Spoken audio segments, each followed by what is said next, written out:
ரெண்டு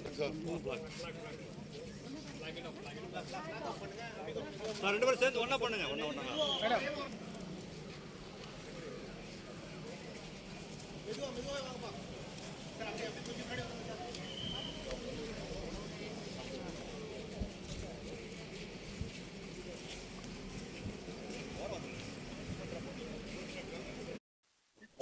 என் பேரு doctor Soundarya Rajesh, Avatar Human Capital trust உடைய மேனேஜிங் ட்ரஸ்டி. இங்க என் பக்கத்துல இருக்கிறது மிஸ்டர் உமாசங்கர் கந்தசுவாமி. அவர் அதே அவதார் ஹியூமன் கேபிட்டல் ட்ரஸ்ட் உடைய ட்ரஸ்டியா இருக்காரு. அண்ட் இந்த பக்கம் இருக்கிறது mister Eswar Balasubramanian, senior vice president and head of outreach of Avatar Human Capital Trust. இன்னைக்கு இந்த February 14 இங்க டைடல் பார்க்ல எல்லாரும் குழுமி இருக்கோம்.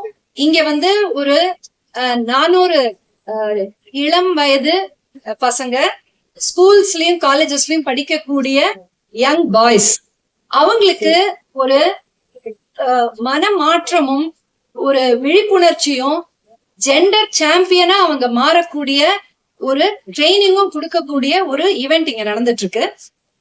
இந்த ஈவெண்டுடைய மெயின் நோக்கம் தாற்பயம் என்ன அப்படின்னு பார்த்தாக்க, பெண்களுக்கு எதிராக நடக்கக்கூடிய வன்முறைகளை, அவங்களுக்கு நடக்கக்கூடிய பிரச்சனைகளை, அவங்க எதிர்கொள்ளும் பலவிதமான பிரச்சனைகளுக்கு இன்னைக்கு சமூகத்துல இருக்கக்கூடிய தவறான புரிதல்கள், ஒரு ஆண் உண்மையா எப்படி இருக்கணும், என்ன மாதிரி ஒரு சப்போர்ட் கொடுக்கணும் பெண்களுக்கு, எப்படிப்பட்ட ஒரு நட்புரிமை கொண்டாடணும் அவங்களோட, எப்படி அவங்களுக்கு ஒரு தகுதியான ஒரு சப்போர்ட்டை கொடுத்துட்டு ஒரு வல்லரசு நாடா இந்தியா மாறத்துக்கு அந்த இளம் வயது பசங்களுடைய ஒரு கான்ட்ரிபியூஷனும் திங்கிங்கும் எப்படி இருக்கணும் அப்படின்றத காமிக்கிறதுக்காக நடக்கக்கூடிய ஒரு ஈவெண்ட் தான் இன்னைக்கு நடந்துட்டு இருக்கிற இந்த ஈவெண்ட். இதுக்கு பேரு மாஸ் அப்படின்னு வச்சிருக்கோம், மேல் ஆலைஷிப் சினர்ஜி சம்மிட்.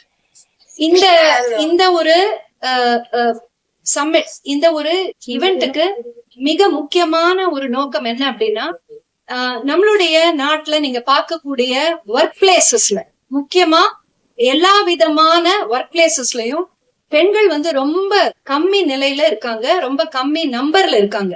இன்னைக்கு நீங்க பாத்தீங்கன்னா ஆர்டிபிஷியல் இன்டெலிஜென்ஸ் அப்படிங்கிற அந்த ஏஐ நம்ம எல்லார் வாழ்க்கையிலுமே சாட் ஜிபிடி, ஜெமினி, பர்ப்ளெக்சிட்டி இதெல்லாம் நிறைய வந்துருச்சு. இது எல்லாரையும் ஒரே மாதிரி தாக்குதா அப்படின்னு பார்த்தாக்க கிடையாது. பெண்களை தான் ரொம்ப அதிக அளவுல அது தாக்குது.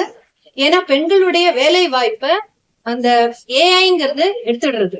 இது ஒரு பிரச்சனை அப்படிங்கறது நினைச்சிட்டு இருக்கும் போது, இதை தவிர பெண்கள் அந்த ஒர்க் பிளேஸ்ல அனுபவிக்கக்கூடிய பல விதமான சேலஞ்சஸ், அதுவும் அந்த பெண்கள் அதிக அளவுல ஒர்க் பிளேஸ்ல பங்கெடுக்க முடியாத ஒரு சூழ்நிலையை உருவாக்குது. இது இந்தியா ஒரு வல்லரசு நாடா மாறது பெரிய தடையா இருக்கக்கூடிய ஒரு விஷயம். அப்போ இத எப்படி நம்ம எதிர்கொள்ளணும் அப்படின்னா, ஆண்கள் மிக முக்கியமா, ஏன்னா அவங்கதான் மெஜாரிட்டியா இருக்காங்க ஒர்க் பிளேஸ்ல.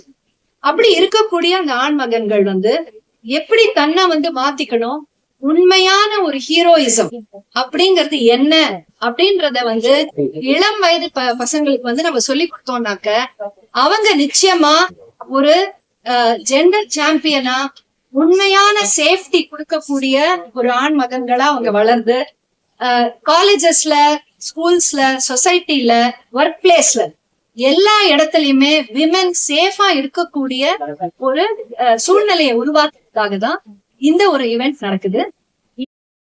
அதோடைய நிறுவனர், ஃபவுண்டர், மேனேஜிங் டைரக்டர் அவர் ஒன் ஆஃப் தி சீஃப் கெஸ்டா வந்திருக்காரு.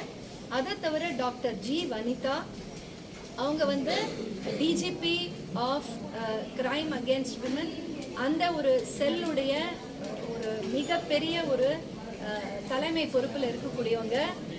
பல விஷயங்களுக்கு நமக்கெல்லாம் ஒரு விழிப்புணர்வை ஏற்படுத்திட்டு இருக்காங்க. இவங்க 2 பேரும் இதுல சீஃப் கெஸ்டா இந்த ஒரு ஈவெண்ட்டை ரொம்ப ரொம்ப சிறப்பா அங்க இருக்கக்கூடிய ஹண்ட்ரட்ஸ் ஆஃப் பாய்ஸோடைய மைண்ட்ல ஒரு சேஞ்சை உருவாக்கி, அவங்க ட்ரூ ஜெண்டர் சாம்பியன்ஸா இருந்து தன்னுடைய கெரியர்லயும் நல்ல ஒரு மேம்பாட்டை அடைஞ்சு, அதே போல பெண்களுக்கு உண்டான ஒரு சப்போர்ட்டையும் கொடுத்து வருவாங்க அப்படிங்கிறது தான் இந்த ஈவெண்டோடைய நோக்கம்.